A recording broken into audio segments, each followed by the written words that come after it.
Hey, welcome, guys. I want to talk to you about why you need to unlearn things in order to listen well. We have a personality. Everybody's got a personality, right? And connected to those personalities are stories of people, or stories of experiences, stories of being raised, youth, and all those stories make it a little bit more difficult to listen actively to somebody. Why is that? Because your mind is always connecting the dots. So most of the time when you listen to a person and you listen to a person's story, you're connecting the dots with your own experiences. And most of the time you're waiting for somebody else to stop talking so you can start talking about your experience that's connected to that experience that you already talked about.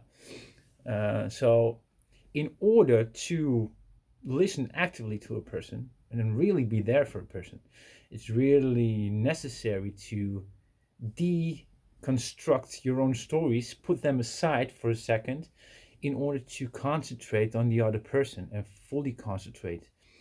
And so that you can react with open questions and really try to understand a person. If you're perceiving a person's story from your own experience, you're not really listening. So you cannot make a person feel heard or understood because you're understanding it from your own perspective. So the most important thing in this situation is just erase the whole personal experience in order to understand somebody else.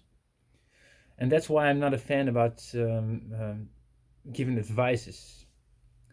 People don't need your advice because advice is coming from your own personal story and your personal experience. That advice might have worked for you, but that doesn't necessarily say that it will work for somebody else. So that's why I say try to deconstruct, de-learn uh, your personal experience in order to listen to somebody.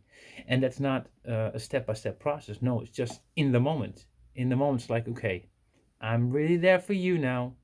My situation, I'm going to park it right here. My whole baggage, I'm going to put it off, put it aside me in order to listen well and give you the feeling that you've been heard and understood by a person. So you can go on living your life and create space for happiness and ease. That's what I want to share. Thanks for watching. Bye bye.